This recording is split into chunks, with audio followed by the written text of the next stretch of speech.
Now streaming live on YouTube's. Who's joining us here? Jared. Jared ahead in the house. All right. Are we gonna let him talk? I think people are automatically muted when they join, but yeah. So everybody that can be seen is actually being allowed to be streamed. We just went live onto YouTube, Jared, and you're our official first guest on our show. Oh no! And my apologies then. You're the only one that didn't fear coming on. I was a little afraid myself, although we're still a minute out from starting. So anybody that's over on the YouTube's already watching, welcome. I need to Thanks. I need to minimize that. Watching myself like 15, 20 seconds ago doing what we're doing will be crazy making. I was getting ready to show a picture of a Marathon bar. Do you remember the Marathon bar? Marathon bar? Yeah, or has anybody eaten a Curly Whirly? No. You're just saying syllables now and pretending that. Yeah, you're just making things up at this point. That is likely, but now let me share our screen. Watch, we're gonna go live at 8 o'clock, and I'm gonna be showing you a picture of a Marathon bar. This is gonna be. Well, that's a good way to start it off. Better make it a Milky Way, on theme. What the hell is? Why are there whole? Well, this was like a bar. This was sort of, I don't know why the picture's all off. Probably because it's Pinterest, but what do you want? Hey, I just looked up that picture of it there. Is it sharing? Where did the majority of that candy bar go? Right? That would be. I want a refund. Holes? I just looked up what a. Well, no, it's very long though. It's like a. Yeah, Bill, take it away. What's a Marathon bar? It says the Marathon bar is gone, but the Cadbury Curly Whirly definitely takes its place. It's about the same size as the original. It is 1 by 8 inches of braided caramel covered with milk chocolate. You will not be disappointed. So I assume that's what a. Yes. This is exactly what I'm talking about. And my friend, this loops back into an astronomer friend of mine that did her first show on the YouTubes about a week ago. Michelle Collins. She's cool. She does work on M31 local group. An observer, good scientist, does really, really great work. I want her to be on the show someday, and she agrees to be on this crazy thing. We're a minute in. Is anybody watching, by the way? I really doubt it, and I kind of hope not. But not so far. Good. Not. Good. Wait, just kidding. There is one person. I'm thinking that might be my dad. And again, who knows? And the by the way, the Zoom call might start getting more and more people on it. We have invited this to the Black Rock Observatory camp, which, by the way, this is a Burning Man picture behind me. This was the burn. Yeah, this is the man burn from last year. It's not an astronomical picture. So a man of burning. The man of burning, but my camp. Now, I love that my shirt I'm wearing does allow the picture through. So I don't know if any of my campmates are going to turn in, but they were given the Zoom link. We have Zoom calls every week. So they're invited to our studio audience. That's not going through. All your green screens are so terrible. Mine is perfect. It looks like I'm actually here. Yeah. I just love the fact you picked a hoarder's apartment as your background. I love the picture. I don't know if oh man. All right. Whoever has our audio on from our stream needs to mute that, Jared. Not me. I'm good. It might have been Bill. Bill's mesmerized. I'm actually looking right now at the YouTube stream. Anybody watching? Does it tell us? How many viewers? I shouldn't be hunched over. No thumbs downs yet. 5 watching. What? 5 watching. All right. Well, we're starting to get an audience here. It makes me feel like we should actually start some sort of real program rather than yammering on. But I think we're doing pretty well, to be perfectly honest. I'm gonna throw it out and just kind of see if I can get anybody to join up. So. Yeah. No. Absolutely. We are. But then again, this is really a glorified tech check. We have a little bit of content for you tonight. I'm Doc, I guess, in this venue, which is my Burning Man venue. It was foisted upon me by a friend of mine, Maria, actually, who used to work at the observatory. Now she runs teams of video effects artists. So Maria, if you're tuning in at some point, you have the YouTube link as well. Anyway, she was like, "You have a PhD. I'm calling you Doc." It's like, okay, there's worse things that she could call me, and I'm letting her do this. And then all her friends started to call me that, and a whole bunch of people I was hanging out with were. And then at Burning Man, "What's your playa name?" is the thing that gets asked a lot. Now I have to halt myself from saying that too derisively, because I don't know. I've come to sort of like the whole notion. Jared seemed to be quiet about that. Yeah, don't tell people your secret names. No, they're not secrets at all. Okay. Out on Playa for years and years, I was going out there, and you were just at Burning Man, and yes, they would say, welcome home. It feels like you can do the things you really want to do, be the person you want to be out there, which for a lot of people was light things on fire, blow things up, build large pieces of art that you couldn't do anywhere else because it looked too dangerous.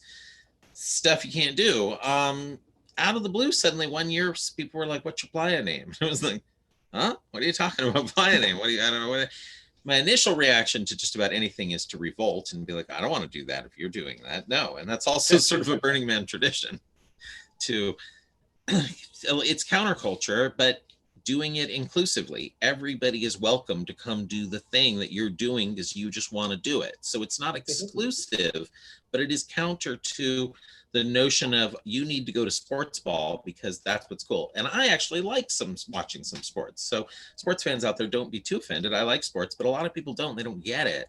So people that go to Burning Man, well, this is somewhere they can be free and not be judged for the things they love to do and want to go do in mass, and everybody's welcome to come do it. So anyway, playa names, I've come to realize there's just some people's way of expressing that. And I never really had one, so I went with Doc, because that's what folks were calling me, and it seemed, again, there are worse things they could start calling me out here at Burning Man. So the assignment is now we have to all come up with our own playa names, even though we have not been burners yet. But like Jared, sure. Sarah, you need to come up with a. So I'm not saying right now, but like in the Sarah, next you look like a Clarkson to me. So that has some backstory. But first, your blue screen fell. What? Whose did? Use. I can see your apartment. That's all right. The cat pulled it down, I think. But I kind of like it this way, actually. It's kind of cool. It was the duct tape up in the corner over there. I might replace it, but honestly, it's nice. There's a cat tree there. There's a heater. But it's not bad. You can still see. And then Horton, I think he did have something to do with it, to be honest. He laid down on it and pulled it down. Anyway, so no worries, but it's all good. Yeah, but I do like how you were pointing. I was like, huh? Anyway, folks, how many viewers do we have? And should we do any official start to this? I don't know, but I have a question for you. Yeah. I'm looking at the YouTube page and it says Fangirl Academy. Hi. Nice that's April. Hi, April. Oh, April can join us on this as well if she was brave enough. The whole audience on the screen. That'd be great. Well, no, but that's the studio audience part, because I think it's some way on Zoom I can. Then, I don't know. I think there might be ways to select who you're looking at and shift people around. Yeah. When you do grid view, you don't have to be seeing everybody. There's ways to limit it. But tonight, like I said, folks, this is kind of a tech check. We're going to be screwing around with how all this works. We're going to be okay. Didn't lag there for a minute. By the way, I'm just at home. I've got cable internet, and everybody and all my neighbors are doing video conferencing and calls. So there will be times that this will fail too. Just so you know. I'm going to try and look at our audience as well. But anyway, I'm going to welcome everybody to our show. But Bill, first of all, what were you saying? I think I took over on you. I was just going to ask, who's Loopy Dragon? Loopy Dragon, Lupi Dragon. I know. Oh, that's a friend of mine who watches our show at tomorrow. Yes. So. Oh, okay, yeah. Yes, all tomorrow viewers are welcome. We are going to piggyback onto Jared's fame here. We're going to coattail Ride those coattails. What fame. We're more infamy than fame. Well, we'll see whether you're still willing to talk to us when we're done. Well, if you ask SpaceX Twitter today, it's definitely been infamy as opposed. You're going to have to tell us that story in a little bit, because I didn't get a chance to see those pictures or hear that. I saw Tony's picture of the Saturn V and saying, "Hey, Elon, maybe you want to add corrugation to your rocket." Which made me think I need to ask Jared about this later. So we'll get to that later, folks. That'll be a segment Jared will prepare for us here. We'll get to right now. Jared, make it on the fly. At some point, we'll make people very upset. Well, and I shouldn't keep my pointer on your face. I think people can see my mouse on the YouTube channel. Leaving it on people's faces, I think is really bad form. All right. So anyway, back to what we're doing here. I'm David Reitzel, Dr. Reitzel to some folks at Griffith Observatory. That drives me a little crazy, honestly. That makes me think you're all undergraduates. So anyway, here it's David or it's Doc, it's Dave. I don't go by that a lot, but there are a few friends that call me that. My sister and some close friends will call me Davey, believe it or not. So if you feel brave enough to call me that, you can call me Davey. I don't mind it. Great Davies in the world. And after all, I just figure if people are calling my name, hopefully it's a good thing. Hopefully they're remembering me for good reasons, and let's hope so. So anyway, no Dr. Reitzels while we're here. Doc was my play name. I was saying that. And I've been, I have a day job here in Los Angeles. It's actually at Griffith Observatory. We're not going to mention that too much because we want to keep this separate from that. Mostly so we can have a glass of wine on the air or whatever we like. Yeah, you're having wine. I should go get a beer. Yeah, absolutely. If you like, although if people aren't drinkers, that's fine too. Phil's gonna be so upset. We're seeing Jared's creepy doll on the wall. I love it. know. It's what gives me my power. It's really terrific. Like a dream catcher, it's a nightmare bringer. So, the Nightmare Bringer behind. Speaking of Nightmare Bringer, that is another year at Burning Man when we made the clapping chimp. Any of my friends.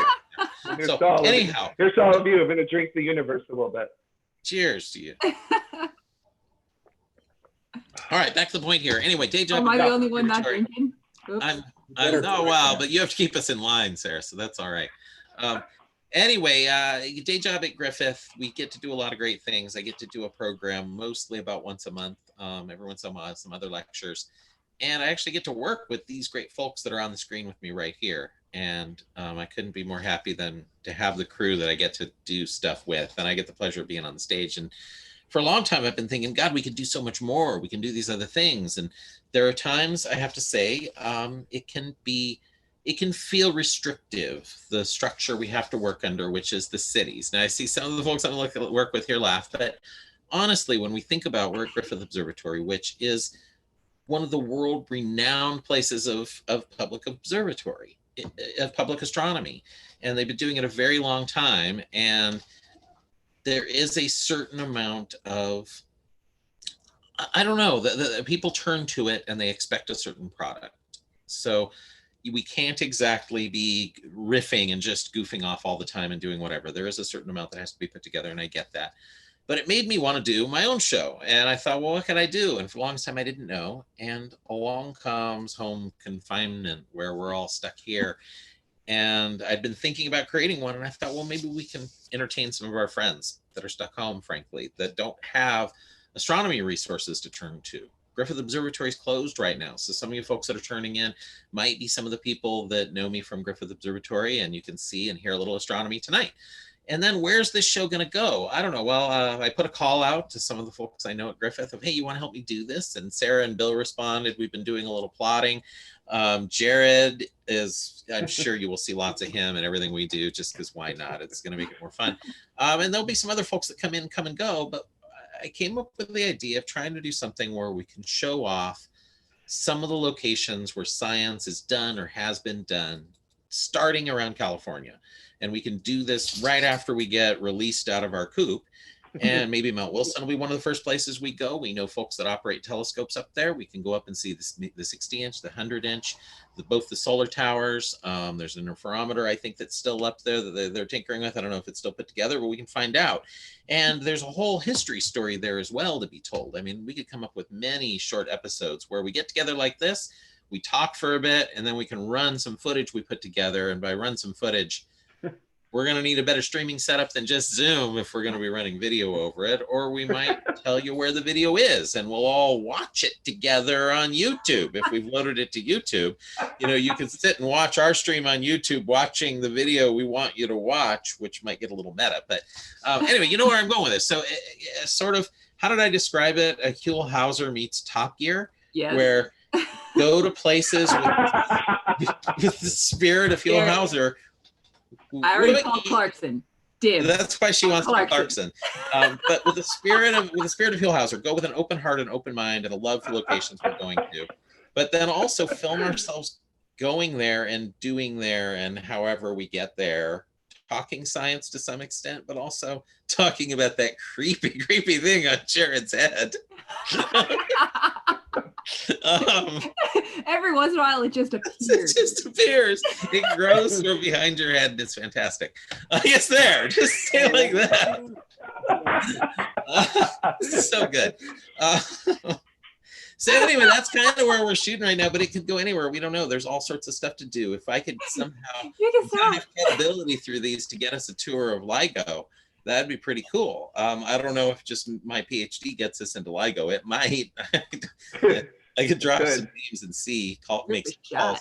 It's worth a shot. I think I actually might be able to get us into LIGO. They come to the double S meetings and things. It's a matter of going through my Oh, own. that'd be awesome. I would So love stuff to. like that, and get us a tour, and we can see those long hallways they shoot the laser beams down. It probably have to be during a downtime, obviously. You mean we can't walk around there? I don't think so. So Come but on. anyway, nonetheless, these are sort of dreams and ideas I've had. I wanted to see Sophia for a while. I got to see the Kuiper Airborne Observatory was cool. A hole in an aircraft with one. Well, it's not. That's old school. So anyway, Stay that with was our that. idea. But until then, we're gonna bring you this. You know, we're gonna do this whenever we feel like it. Tonight's just a kickoff because, well, we wanted to get it rolling. Frankly, the other show I do up at Griffith would have happened tonight had Griffith Observatory had been open. And instead of doing that, I thought, well, I'll get some of the folks that helped me create that show get together. We'll talk a little astronomy. Bill, you've looked into certain things that people can actually look into. So he's going to tell us about some astronomy Right. places people can turn and share it in just a sec. Jared, I would love you to show the picture of the SpaceX blowing up. And then Sarah, you're here to, like I said, keep us in line. Somebody has to. Oh man, I get to be mom. If you want. No, of course, any story you come up with, you just never told me what you wanted to talk It just about. means you're the Dude, mission partnership. operations manager. Yeah. Oh, yeah, right. So I'm Yeah. not going to sit here and play boss and give anybody any sort of assignments here. You got to come up with your own material for this show. All right. So anyway, but yeah, so this is all we're doing. I hope folks are mildly amused at least. If anybody is Okay. chatting at us on the YouTube? Take a look. Let's see. Oh my God. Well, Pinsky is. Pinsky is. Hey, David. Dragon is a Pinsky. lot. 17. And David What's up, Pinsky y'all? is there. Oh, Pinsky's Somebody there, should be yeah. monitoring the chat stream here. Maybe we could hire Pinsky for that. Boss and give anybody any sort of assignments. Here you go. All right. Yes, we no longer have to put on our serious faces. yeah, thankfully. Oh, and here one of Lisa Stojanovich's. I hope I said that okay. Her friend's a Sophia mission director, so or is a Sophia mission director. That would be great. And I know some folks that have flown on Sophia and have done things there. Eric Becklin actually was at UCLA, so I know him. Who's? But anyway, this and in Zoom, my friend Zoom Newhouse. Howdy, Zoom. Good to see you too. I'm a little curious about Lisa Stoyanovsky because she says I can put you in touch, but with whom? Is Oh. that LIGO? Sophia. Sophia. Sophia. Oh, okay. Yeah. Jared, tell us about Sophia. Giving Sophia, assignments out. yeah, here we go. So I'm gonna try to see if I can grab these photos as quick as possible with it. But Sophia is a flying infrared telescope. It's literally in the back of a 747 SP, which is, I don't remember what SP specifically is. It's actually a very short 747, but because it's short, it can carry more fuel and it can actually fly further with it. So they'll often fly to like all the way to the other side of the Pacific Ocean doing observations. It's pretty wild with what And they there's can do still with no it. leg room. I understand. What's up? I said there's still no leg room even on that jet. I understand. Yeah, even on that, there's still, it's a mess. It's just, let me tell you, the things with it. So let me see here. All right, I don't know how to get back to Zoom from here. So this is a good. This is Did you definitely a share your great screen, start. Jared? We didn't see yeah. the 747. Trying to share it here. Oh, hang on here a second. I turned that. you, sir. Yeah. Ah. I didn't know what sort of things you'd start sharing right off the bat. You gotta give me no. The Well, creepiest I mean, thing he got that's- so far is the thing on his wall. All right, it should be good now. You can share now. Sorry, everybody. He thought he was That's- sharing a beautiful picture of a 747 with a hole in it. Okay, And now I by have the to go way, into my- hello to everybody. We have a bunch of people joined us. Ocean has joined us. Geo has joined us. Hey, Sarah Vincent has joined us. Well, okay, Zoom Hey, has told me that it's not going to let me, so I have What? to quit. I have to quit out of it in order to get it. But if You want me somebody to pull else up wants to images? do it, I can pull up images of Sophia if you want. yeah, really, that'd you be should cool. be able to do it. I've changed the settings to Well, everybody. it says I have to quit out of Zoom and then go back in order to do it. So, Really? yeah, that's pretty lame, I gotta say. So, Well, I don't want to have to be the one in charge of bringing up images. What sort of onerous I got thing you. is that? People need to quit Yeah. out one by one and come back and I save agree. this show. This I show's going to agree. sink without your help, Jared. Ah, so there's Sophia. The mirror on Sophia is about 2.5 meters, which is just about, it's a good size. It's Hubble. It's Hubble, but yeah, it's Hubble size. And they will take it up to 45,000 feet and then open that door and do some incredible observation work with it. Because it's an infrared telescope, they are flying it at a very high altitude to get it above the water vapor that's in the atmosphere. Because you want to try to get it through that and try to be able to overcome as much of that as possible. Since obviously you don't want to take your telescope out and then get bad data from it. That's usually not how things work particularly well. But Sophia, pretty cool, I gotta say. And there are people that I know that have flown on Sophia on missions, and it's a pretty neat thing. I would definitely want to go fly on Sophia. That would be pretty fun. So sorry, I brought it back and you were away. Hey, there's my third eye, everybody. It's a Tool song. No, Prying open my no, third.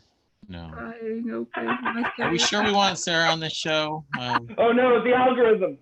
Ah! It's fine. It's fine. Some friends of mine, some good friends of mine are Tool fans, and I forgive. I forgive you, Tom Varden, for your love of Tool. What? There's It's nothing. true. that It is you true. forgiven. Our coworker, my Black Rock Observatory founder, Tom Varden, he's a Tool. He loves Tool.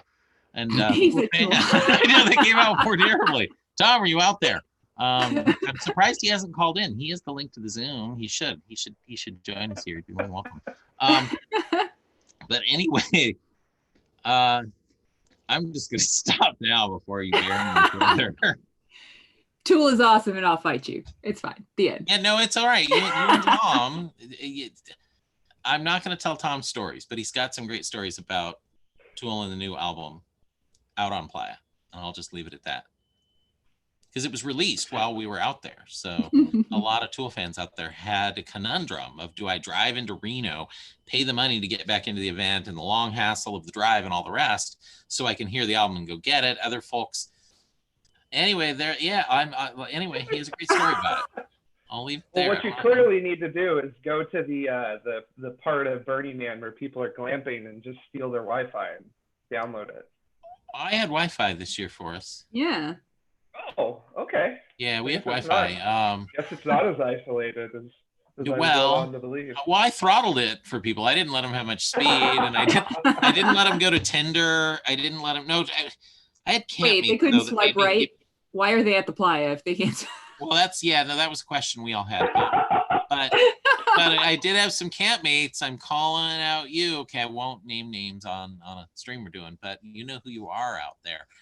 But made me keep open. I think it was Tinder or one of the others, and was like, but I have a date out here on Playa that I found on. I'm like, really? So anyway, but yeah, I wanted to shut down the Facebook. I wanted to close all that stuff down, and I had to leave it open because people were using it to communicate, to find camps and find friends. And we actually had a lot of people thank us for our internet and come by and say, I've discovered that my child, the childcare I lined up has fallen through. The person fell ill, and I need to get a flight home now. And I wouldn't have been able to check my email. I happen to know I could go over to your camp, check my email, and now I'm arranging an airline flight in Reno later tonight to go get my child. Because this emergency thing. So there were people that it was a good reason. There were other people that arranged all sorts of stuff, and we were able to contact campmates who had broken down on their way in. They were supposed to come in early, and where are they? We haven't heard from them from a day. Well, they were able to communicate with us. So there was good reasons. But being able to block stuff was kind of fun, I have to say, throttling it. Next year, I'm blocking more Zoom. You hear me? You over on the chat here? Just fascism. And then Zoom says Tool is playing at the Trash Fence this year. So is Ween. We have converted Zoom into a Ween fan. That's a reference, by the way, to Daft Punk is playing at the Trash Fence. For years, people would reference that Daft Punk was out at Burning Man. So finally, some tricksters started telling others, oh yeah, it's at the Trash Fence at midnight, or at the Trans Fence at 3 a.m., or at dawn at the Trash Fence. Sure enough, one of our dear friends, let's just call her out. Jessie, are you out there, Jessie Townsend? She insists that she saw Daft Punk at the Trash Fence. Could have been. Okay. It was in our car. They had masks. They played Daft Punk. For her, it was Daft Punk at the Trash Fence. I'm not going to argue that. So maybe. All right. Anyway, back to the astronomy here. So Sophia's pretty cool. This, by the way, is a picture of Burning Man behind me. This is not a Sophia image of a planet forming disk or a star forming, although it does look like it. These shadows coming off people that are very close. These are individuals, generally folks wearing fire suits or fire gear are that close to it to be able to control the burn. There will be people, a perimeter to keep anybody from running in that's out there too.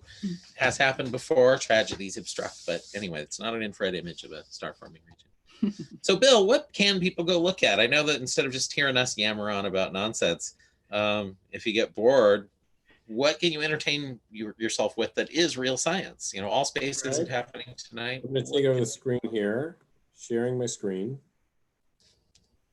If it says no, see, Bill has special powers. Mm-hmm. Yes, you have NASA at Home, and you have ebooks, and you have virtual tours, you have podcasts, kids stuff, science, Be a Scientist, which of course is citizen science projects and videos. So if that doesn't keep you busy, I don't know what will. But I think the most useful thing you can do is to do some citizen science work. And there's all kinds of scientific things, but there are other things too.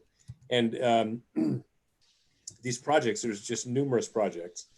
A lot of them are, well, let's see here. Radio Galaxy, help astronomers locate and identify supermassive black holes and star-forming galaxies. Who wouldn't have fun doing that? Asteroid hunting and so on and so on. There's so many projects here. Just go to zooniverse.org. And then there is the NASA list of science, citizen science projects, Planet Hunters, and Public Kepler data archives. And then, was there something else here? I'm trying to find my, it won't let me get to my next tab here. Yeah, that's not it. Okay, anyway, so there's a couple of things, citizen science projects and just NASA at Home. If that doesn't keep you busy enough, I don't know what will.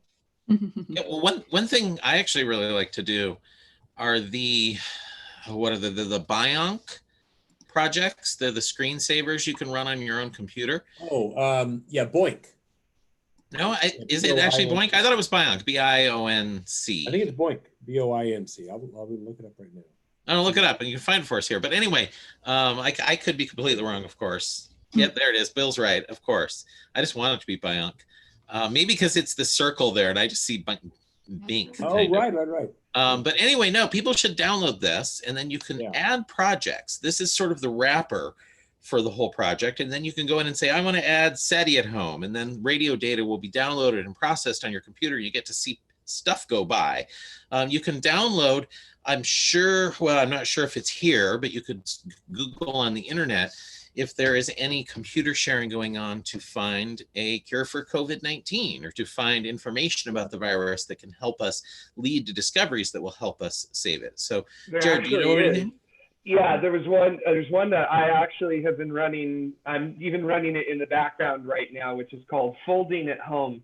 And it is basically figuring out protein folds, which is how COVID-19 attaches itself to cells in order to replicate. So it's basically helping figure out mechanisms to prevent it from being able to do so, which would then kill it, which is what we all want to have happen. So, Yeah. And it has a viewer where it actually shows the protein being folded. And if you want me to share it real quick, I can show you. See if it'll let you now. I don't know if you have to log out and come back. That's actually a screensaver, I believe, also that will run where you don't even have to do anything. You just let it be your screensaver, and it will check That out is great.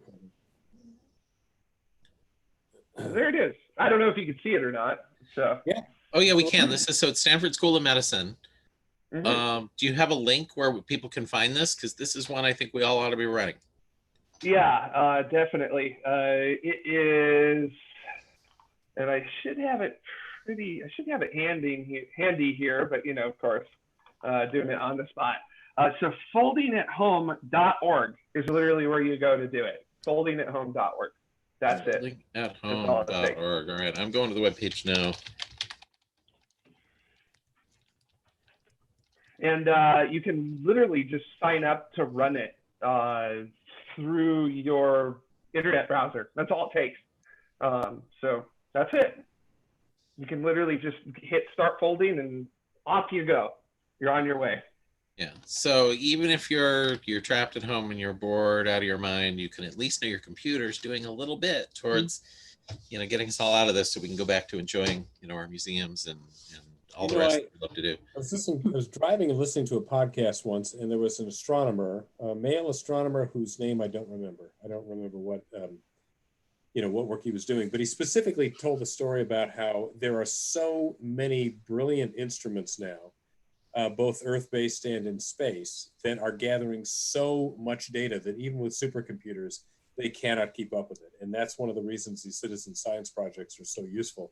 You're actually contributing to parsing out data and finding things that they could not find without your help. So it's a really useful way to use time. I was going to say waste time, but it actually is not a waste of time. A useful waste of time. It's not a waste of time. Yeah, you'll be making a real contribution. And I think it was Other Sarah talked about at Allspace some months ago about some exoplanet discovery where on the paper they actually credited the people who were the citizen scientists whose work actually found this thing, and whatever that was at the time. I don't remember the story in detail, but anyway, so it's real science. It's not just goofing up. Oh, absolutely. And the BOINC one, you can choose everything from protein foldings to dog barkings. Dumbles, what's up back there? There's a whole array of different projects you can do, but the one right now, the whole idea of folding at home to fight the COVID is a great idea. Just want to update on us on our home audience, or not our home audience, the audience that's watching us. We actually have 20 watching right now, which is really great. I want to say hi to my friend Matt, who's out there as well. Hi, Matt. Haven't seen you in a long time. So thanks for joining us, everybody. This, like I said, tonight's sort of a glorified tech check of sorts, seeing if we could even do this. Bill obviously produced a little bit of content there. Jared, what else were you going to tell us about? There was something else you had on, Doc. Oh boy, yeah, I gotta. Oh, it was that SpaceX. Yeah. What's the deal with SpaceX, and why did Tony? Let me see if I can find Tony's tweet. Tony, of course, is another friend of ours we work with, who tweeted about SpaceX and how the picture of the Saturn V. So let me find him here. I can't type and talk at the same time. It is tough to do that. Here he is. Griffith Sky Report, scrolling down. And by the way, Venus is doing quite a show with the Pleiades tonight. So if you can actually see the Pleiades, I can't. I tried the other night and it was, they were completely impossible from my perspective. Well, Venus would be sort of a light pollution thing to the Pleiades, right? If it's right in it or near it, and it would wipe it out. Oh, it is. Yeah. Time for Photoshop. Mm-hmm. All right, so here I'm going to share here. My turn to do some screen sharing. Here is my Twitters. And right here, is everybody seeing this now? I know my audio phases out a little when I add video, but There we go. we back? We're good? All right, so right here you can see Griffith Sky Report, that's our friend Tony here. Strengthen rocket body by corrugation, as with Saturn 1 and 5. Elon Musk, he's got a picture here of a Saturn. Is that a 5? I think it is, isn't it? Looks like it. Pretty big. Yeah, that is a Saturn V. Yeah, that's the bottom of the 5. So Saturn V everybody- has got 5 engines there. 5 This is F1s. the 5th generation of Saturns. So as you can see here, these Saturn corrugations. 1 and a these- Saturn 2 and a Saturn 3 and a 4. No, there was the Saturn 1 and Saturn 1B, and then they had some. Then they went to the The 5. Saturn It was the number of 1B. engines, right, Jared? You weren't just making Yeah. that up. Yeah, This just is the Saturn Saturn one, which was essentially a modified ballistic missile. Well, technically all the rockets are. And then the Saturn 1B, which could be used for crew launches, and actually was for several missions, such as the Skylab mission. Now, we would launch an Apollo capsule just on solo stuff, though. So like Apollo Soyuz test project used the Saturn 1B. All the Skylab missions to send people used the Saturn 1B. And then the Saturn V. So that was it. Saturn 1, Saturn 1B, and Saturn V. The Saturn 1 was kind of used for figuring things out and getting through the teething issues with the rocket and everything like that. So, yeah. And they did some tests with the Saturn 1 with the capsule where they would fling it out and let it come back through the atmosphere for the heat shield and things like that. So Was the Saturn, anyway, everybody that's out there, this is Dumbledore. I think most of you have met Dumbledore. This I is should Dumbledore, turn but off I've- my background. You're going to see the janky blue sheet I have behind me, but it'll be worth it so you can see Dumbles. There he is. All right, buddy. I know. Oh, hi, sweetie pie. That's my baby. So, Hey, Jared, can I ask you a quick technical question? Oh, yeah, definitely. So is the Saturn V just 5 Saturn 1s or 1B?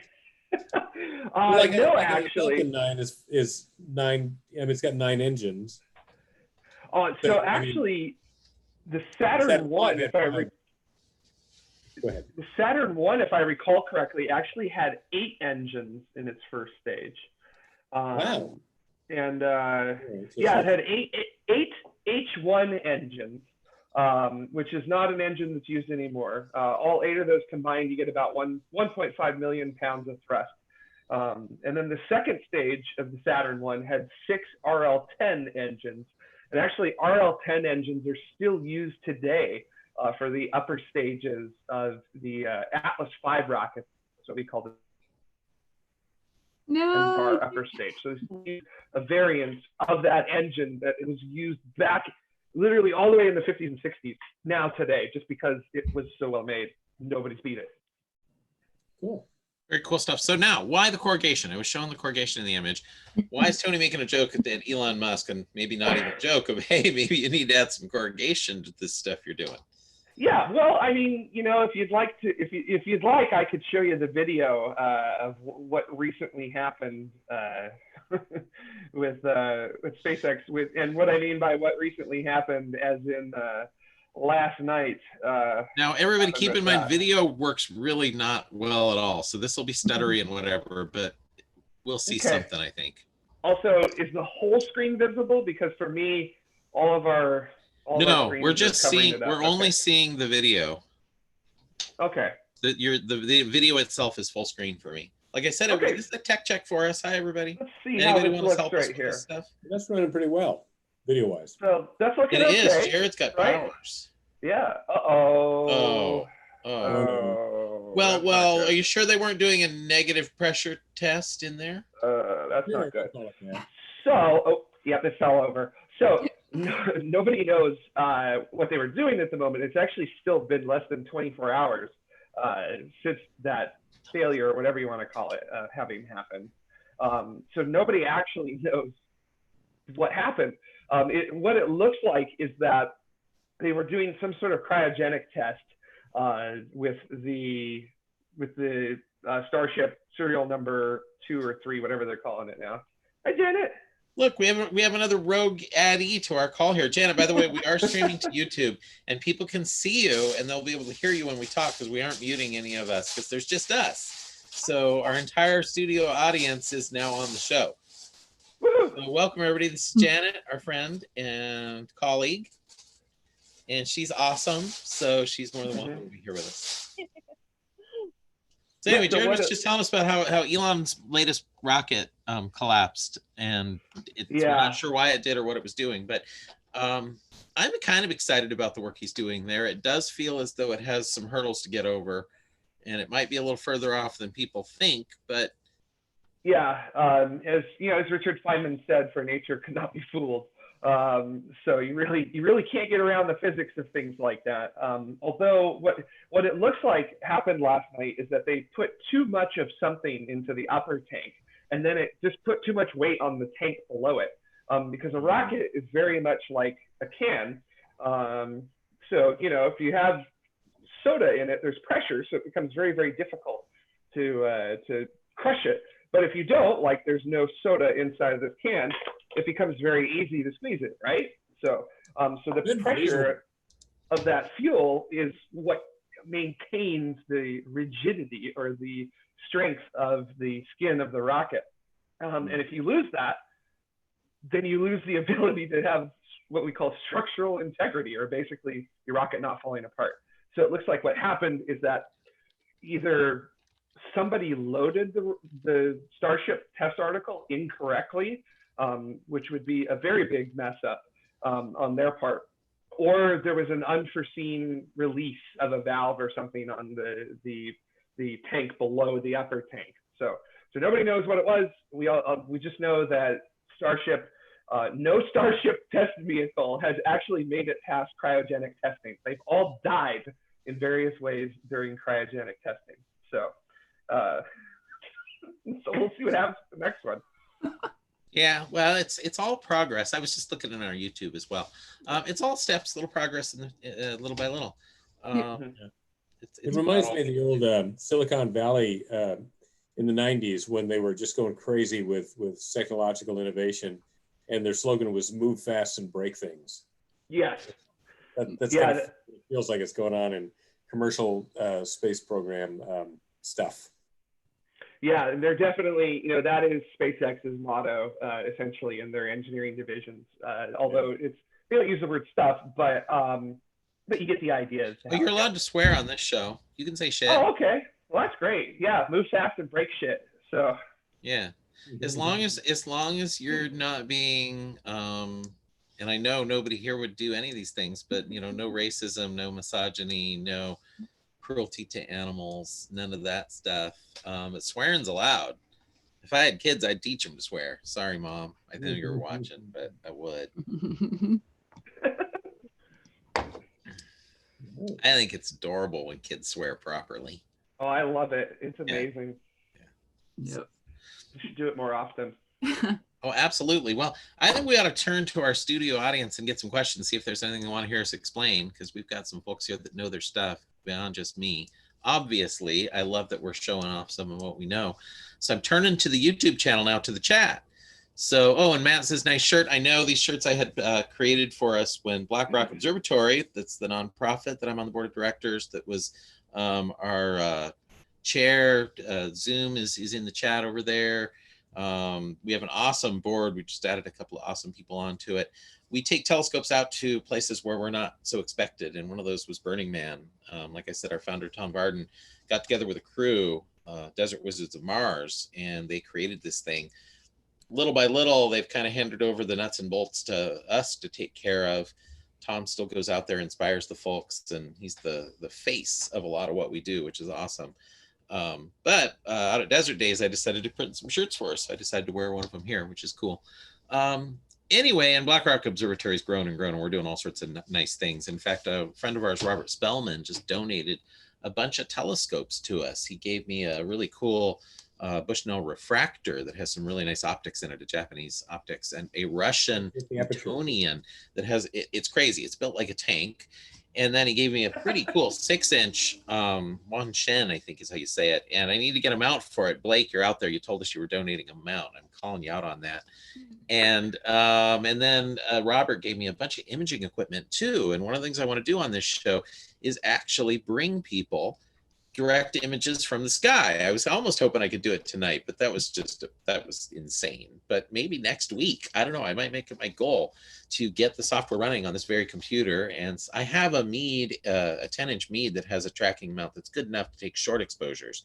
We won't be doing any deep sky stuff from Silver Lake in LA, but we could look, if I would have been able to get the Pleiades and Venus, certainly, that would be an easy shot to get. So with the helps over the interwebs with some of you, I might be able to make this work and stream some shots. So I want to call out Spellman, and I want to give a shout out to BlackRock Observatory that is kind of going to be the foundation for a lot of what is done here. We're going to use you, and I'm looking at you, Zoom, on the chat over there.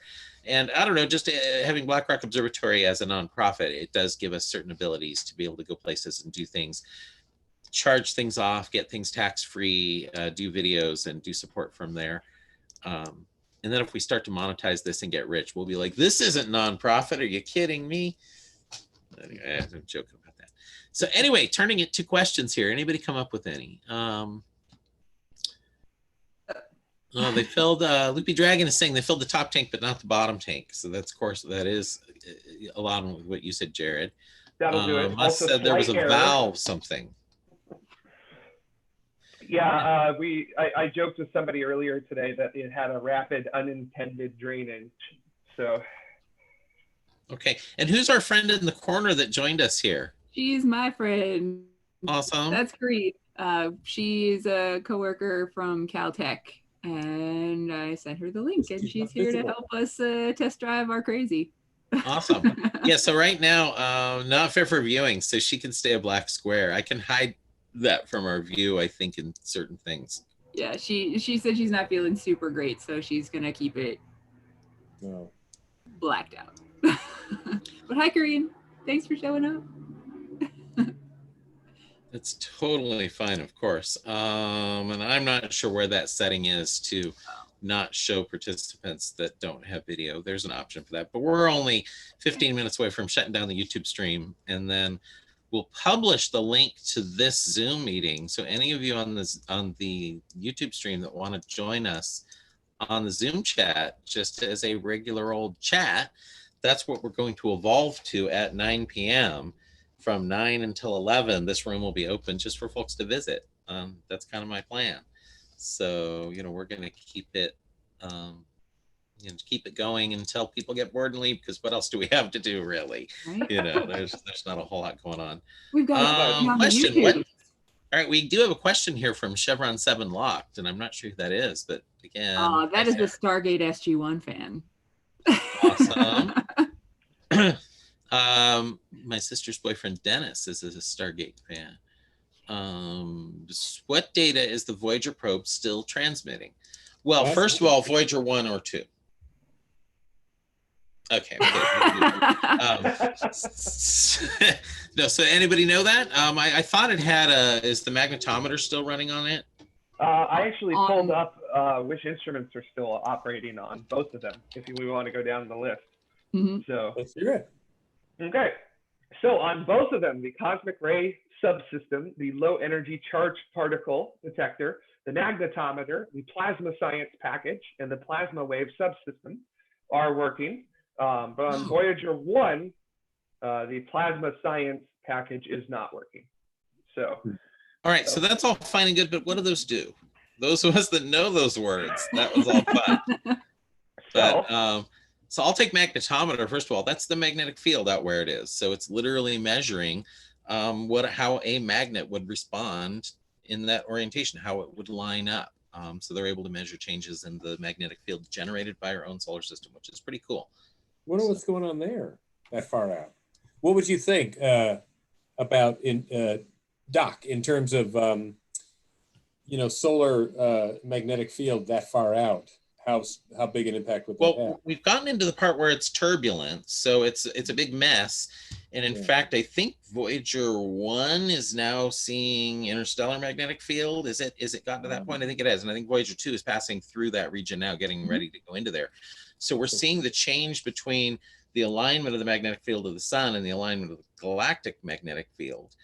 And I'm forgetting how far off they are. And of course, my guess would be they should be, you know, the tilt of the solar system of the galaxy plane off. But my memory is that is not what they measured at all, but I'm not remembering it offhand. So these would be great topics for our chat we might host next week or the following week if people want to know the answers.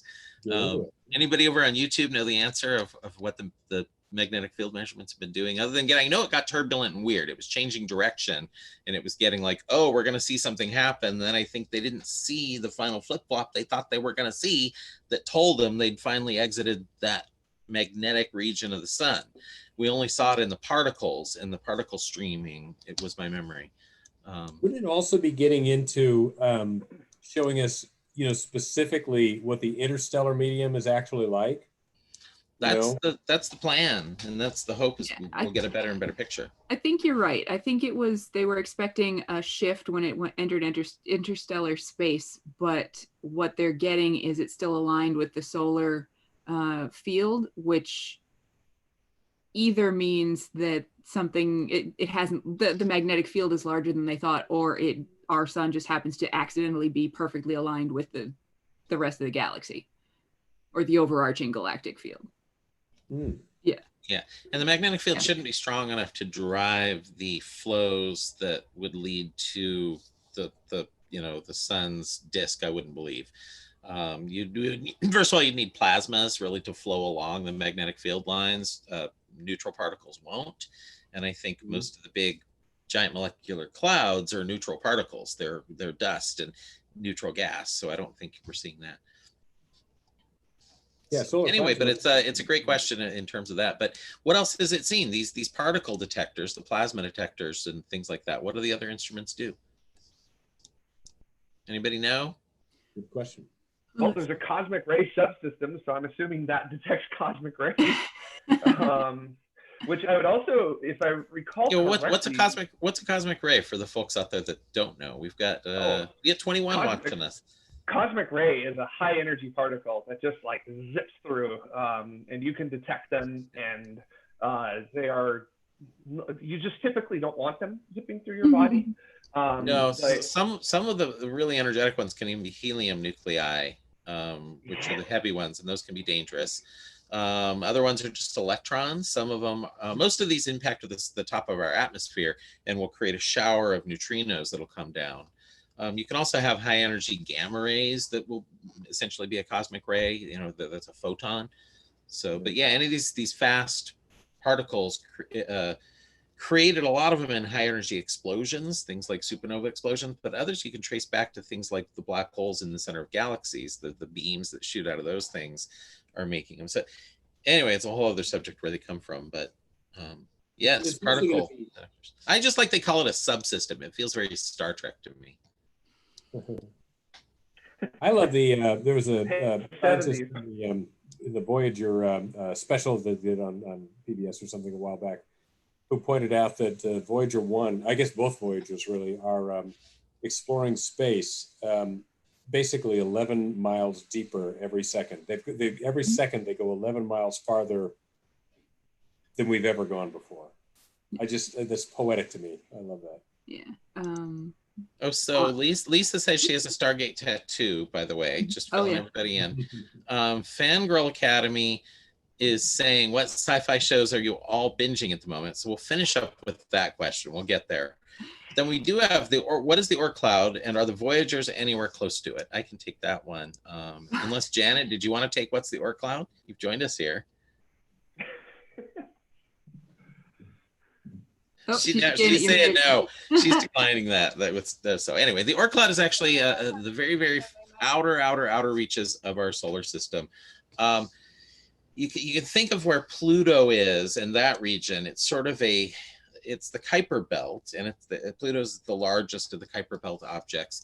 That's a disk of comets, and we think sort of the very most outer edge of that disk flares outwards, and it joins a more spherical distribution of icy bodies. Now, we've never seen a picture of the spherical distribution of bodies. Now, of course, I'm Googling to get the exact size of the Oort cloud. My memory, I want to say, is like 50,000 AU in size to get to the inner edge, but that could be wrong. Come on, interwebs, open up here and let's get a picture of it so I can share it. Oort cloud fun facts. This is going to be a good one to share. So share screen. Oort cloud fun facts. Here we go. Space facts. So the Oort cloud here, you can see the Kuiper belt is this inner part, and that's what that airborne observatory that I did get to visit, the first infrared orbiting observatory that was named after Kuiper that helped hypothesize and come up with the notion of it. We noticed that a lot of comets came from about a distance that ranged around in here in terms of astronomical units. And by the way, an astronomical unit is one astronomical unit is the distance between the Earth and the sun.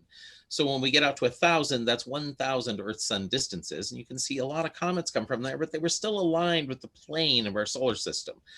You get further out, it kind of turns into a more spherical distribution. We notice a lot of comets come from just random directions way the heck out there. And it is sort of, 50-ish to 100,000 astronomical units is where the spherical distribution is of these comets.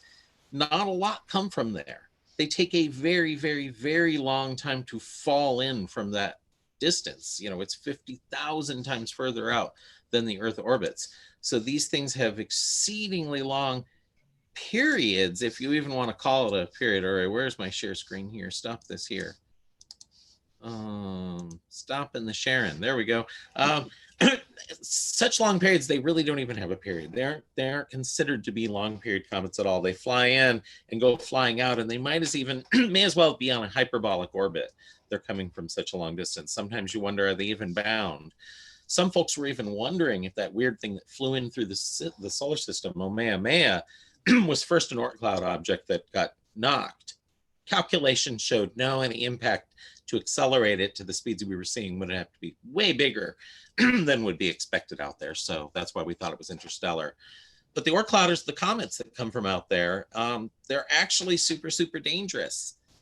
There aren't a lot of them, but if you get a big enough one that's flying in, by the time you see it, it's in the inner solar system generally. And it comes from so far out, it's traveling really, really, really fast. It's not like there's a terminal velocity these things are going to reach. There's no air for it to push against. So I don't know, what speed does an Oort cloud comet reach? Does anybody know? Anybody want to hypothesize? Fast. What's the orbital velocity just of Earth? These are numbers that I used to know, of course. Oh gosh, like 60,000 miles per hour, something like that. Yeah, something like that. So Oort cloud comets can be coming in literally hundreds of thousands of kilometers per second. Well, not per second. That would be speeds of light. Hundreds of thousands of kilometers per hour. So speed of light speeds come flying in would be insane. We'd never see it coming. Oort cloud speeds coming in are just fast enough. We'd see it. We'd get worried. We'd talk about launching a mission. It would hit. You're doomed unless you have things in place ready to stop an Oort cloud comet because they're coming in so fast. Other near objects like asteroids and Kuiper belt comets, we could stop. We could figure out a way. So back to our just looking at some of these that they said for the fastest comets, when they're closest to the sun, they could be moving anywhere from 300 to 400 miles per second, which is over 1 million miles an hour. So 300 to 400 miles per second. Yeah, that sounds right. So I was thinking hundreds of thousands of kilometers per second was reasonable, but even millions is cool. That's awesome. So back to our stream here. Larry joined us. So hi, Larry. I hope you're doing well. It's nice to hear another one of our fans from Allspace join us. Kuiper belt's about 20 car lengths beyond the bathrooms. That's a great comment from him. Model. And no, the Voyagers aren't close to the Oort cloud yet. They are. So when you say the edge of the solar system, we were really more talking about the solar wind particle magnetic influence before it reaches sort of the interstellar space stuff. So there's stuff that orbits the sun that is outside the sun's sort of bubble it blows due to the particles coming off the sun is the way to think of it. So Luby Dragon said, I don't think the screen sharing worked. I don't know if it did or didn't. Maybe it did. But anyway, it was a picture of the Oort cloud. You all can Google that. Sorry about that. Our dragon friend. Looking for any other comments. I think we've about reached it here. Oh, one comment about wanting the comet that's coming around, Comet Atlas, to be a really bright major comet. There's hopes, but I did see a couple of Twitter posts about how it actually faded. A person was taking images over a period of time, and it actually got a little fainter rather than getting brighter. That's not all bad, however. It's not all good. But if you're going into a region where you're expecting stuff to start to sublimate off, then you might want to worry and say, all right, well, is there not enough water on this thing? Is it more of a rocky thing somehow coming in?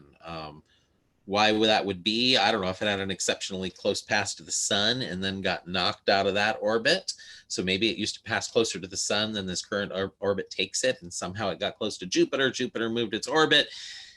All sorts of things can happen. Time passes by, so you could make up reasons why this thing might have been cooked, and that might have much on it. But the fact is, it has a big tail now.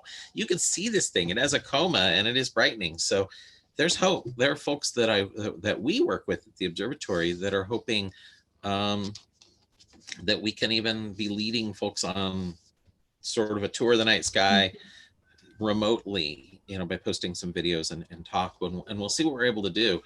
Here with us, we'll be able to do whatever we want. So if we want to take pictures, if we want to set up equipment, some binoculars to look through, get shots of it, we have to do it with safe social distancing. Nobody's allowed to go anywhere together, but we can talk about it and give some folks the shots of the comet. I know folks up in Oregon, I'm looking at you, Zoom, you ought to be able to get a picture of the comet for us. It probably won't get like Hale-Bopp visible though, right? No, they're talking about that. Yeah. I keep rubbing my face, really? By the way. Visible? That was well, there's a chance. Yeah, it's brightening. It was going on initial curves that it would go ridiculously bright. Like people, the models were saying brighter than the sun, which that's just impossible. But please, brighter than the sun. Jared, you want to do brighter than the sun?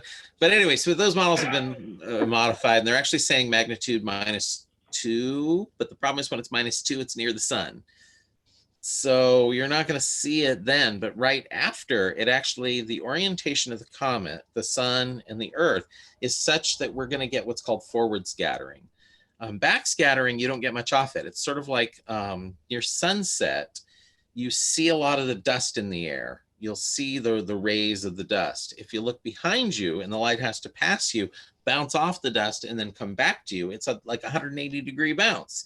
You don't get much light off a 180-degree bounce. If it's a glazing angle, you get a lot of light off of that. So the dust will show up. And that's what we're hoping with this comet is the tail and the dust and the coma and all that stuff on it. The sunlight's going to hit it. It's going to be sort of a glancing angle off of it, forward scattering, as we like to call it. And it should show up brilliantly rather than the backward scattered nightmares we've had recently. Mm-hmm. And so that's the answer to the comet. It might actually be brilliant. Well, anyway, it's 9 o'clock now. We got to cut this thing off because we need to be on the mark because this has been professional up to this moment. Yeah. Yeah, sure. It's been fun. No, but I am gonna go to the YouTube thing and put the link to the video here in the chat briefly, because all these folks can come join us, and this room will go away in an hour or two. So everybody that's been watching us on YouTube, you're welcome now to come join the Zoom chat if you have Zoom. Let me find the link. What did I do with it? My goodness. And you can jump on with us here and we can say anything we want because we won't be officially streaming it where we get on record and in trouble. Finally. No, you're seeing us say nothing but the truth. All right, so there's the link, Zoomers. Join us here on Zoom. Anybody that doesn't have Zoom and just wants to see us, well, I'm sorry, we're not going to keep the YouTube one going because this is a show that's going to one day rival some of the greatest entertainment on earth. Tiger King. Did you say what? The Tiger King? I only came into contact with the very notion of that after seeing the meme of like the Tiger King we deserve, the Tiger King we got, and I didn't fully understand it. And then I went on Netflix last night thinking there's got to be something I can watch to fall asleep, and saw Tiger King. I was like, no, not tonight. No, not tonight. That is not. Not tonight, brain. not Right. tonight. So I thought, I honestly, before we go, I do think we're supposed to end with what science fiction are we binging? Oh We were yeah. requested to do that. So before I shut off the stream, you know, I'm not binging any. I've been working a ton. I've been watching the YouTube channel How Ridiculous. There are these Australians that drop things off this really tall tower. Oh yeah. And Yes. Yep, I love that. It's highly entertaining. They're short videos. They're complete goofballs. And you know, where else are you gonna see and a giant sphere dropped onto a huge Kevlar trampoline built by Mark Rober? So there's, you know, that was the link into those guys, by the way. Of course, I follow Rober and see his stuff. And then one time I was like, watch these crazy guys drop things onto this. I was like, I'm in. Yes, let's watch you drop a car onto this thing and everything else. So I've been watching a lot of that. Believe it or not, watching all of those YouTube videos and reading my paramotoring book. There you go. You're doing it. Yeah, I'm learning. I haven't recently, but I'm trying to stay motivated.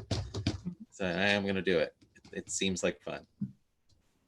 Yes, because then you have to share your story with me how it went, just like I did with my skydiving. Oh yeah, well, yeah. We need footage. Yes. Well, Well, I'm sure. hoping we will integrate some of the adventures with that into this as well. It won't be quite as. I won't take a lot of time. I don't want to. Nobody needs another paramotoring YouTube channel. Frankly, there's so many of them, and there's really good ones out there, and there's highly entertaining stuff. But if I can go find an observatory to fly around somewhere, if there's still enough air on a good enough day, that would be fun. Get a view of them from the air. So, and I think airspace there would allow me. And by the way, it's a dry cough. That means it's healthy, right? No, dry cough is one of the. Yeah. You gotta have fever too. If you don't have fever, don't worry about it. That's it.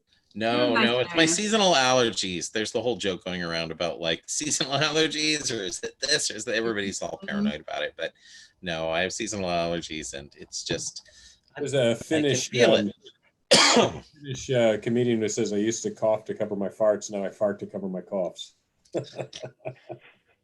See, it's a good one. Now other science fiction people are binging because we have fans out there that want to know. Yeah.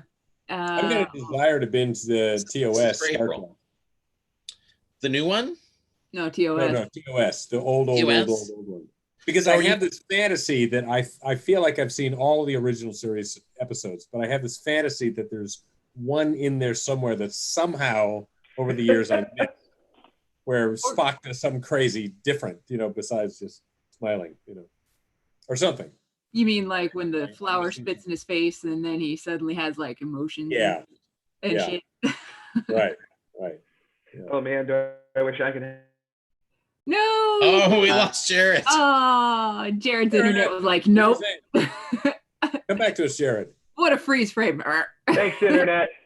Hey, thanks, Jared, what were you Tiffy. saying? It's like What were you saying, revenge for the crazy baby thing on your wall. I said, boy, I wish something like that would happen to me. Then I can have emotions again. Oh, You darn. definitely got Zoom censored. Oh man. Yeah, I the can't tell random it, censoring happened. right? Sarah, I can't call it what- binging though. I restarted TOS because I just Yeah. am I am binging that one, but I've been saving up episodes of Picard. That way I can just take a day and watch a bunch of them. If Yeah. people would stop fucking posting spoilers on Facebook. Yes. Can I ask you a question? Well, you got Would to the you- episode where he revives Data's cat Spot to help him find Data, right? I'm out. What about could you tell me eventually if you find out why Picard, who has that French name and who we saw in an episode of Next Generation go down, or the movie rather, go down and see his brother who spoke with that French accent while he was picking his grapes with the French wine, why Picard has a freaking British accent? Why is that? Yeah. Smoke bomb. What? Smoke bomb. Don't. Explain that. If Yeah, Patrick Stewart gives no, you I haven't seen these a either. British accent, you say thank you. Jean-Luc Picard. You say thank you. I say no, thank you. No, I've only seen the first episode of Picard. I'm saving them as well. I thought I'd have all this time to watch them, and instead, no. Okay. Yeah, I've spent a lot of time looking at Friends's virus models as well, and I promised I wouldn't go off on the virus tonight and talk about it, but some of my friends out there are not such good virus modelers. Some of them are, I'm sure, and they know data. And really, and actually, a good friend of mine, Bob, freely admitted, he's like, "Look, I don't know viruses at all. I'm looking at the data. I'm modeling the data. I'm looking at data. I know data. I understand data, and I can take numbers that I'm being fed by those experts. Things like, this is the amount of time it takes a person to get over the illness. This is how long it takes a person to die. This is how long it takes to detect it." He can go into the numbers that we're being given, things like this many deaths today, and then backward engineer it based upon what we know about the virus to figure out real numbers that are out there and figure out things like peaks that are coming. And I just want to say it's not looking good for the world, not looking good for the United States. California itself, I don't know. I've seen some evidence just in my tinkering that things are flattening a little in terms of stuff. Yeah, it looks like it is. Yeah. It's bad out there. Be safe, everybody. And Yeah. just everybody social distance, take it extremely seriously. Those of you that are caring for loved ones, care for them, take care. The message to wear a mask when going out in public, by the way, there's a little confusion about it here in LA. It's really because you might be sick. People, it takes a couple of days before you have symptoms, yet you can be contagious. So if you put a cloth mask on, your breathing is being filtered by the cloth mask. Your little particles of water, your spit is hitting the mask, and it's not getting as far to get to the person next to you. It's not so much about you breathing in. So cloth masks, wear them when you're out and about. It's all for the better of everybody. And then if you do get sick, no matter what you think it may be, immediately quarantine yourself as well. So I'm on day 12 of mine. So quarantine yourself anyway, I'd say. Yeah, quarantine yourself anyway. And I'm glad you're feeling better, Jared, and other friends of mine that have been sick out there. I'm glad they're doing okay. And those of you that did you have to get a test. Jared, did you have symptoms? Did you have the dry cough and the fever and all of that, and aches and pains? So I had like a rapid onset of flu-like symptoms, and it stuck around for a day and a half, and then it just disappeared. Yeah, you young people. That's how it works for you. That somewhat sounds like, in a way, I have to say that sounds like type B flu, I have to say. So anyway, I'm going to sign off the YouTube stream. Now that Zoom has joined us, we don't want to make my friend Papa Smurf Zoom any more famous than he already is. Just one thing. Oh, hey. Friend, say hi to the YouTubers out there before we sign off. What are you saying, Sarah? Hi, my friend tossed in a thing in answer to Bill's question. She said that she has a memory of Patrick Stewart saying that when he did a French accent, it didn't sound as commanding. Yeah, but that's the actor. I want to know the character. The character Picard. Sorry, the character Picard does a shitty French accent on the latest Picard. So Patrick Stewart does. Yeah. You want to know what their reasoning was? Why the character? That's the actor doesn't want to do it. But I understand that. But why isn't the character French? No, the character does it on the new Star Trek. Oh, I haven't seen them. I haven't seen. Yeah, on the new Star Trek, the Picard does a shitty French accent. Are you asking why in the Next Generation he doesn't do? No. Yeah, so Bill wants the reason within the world, the character.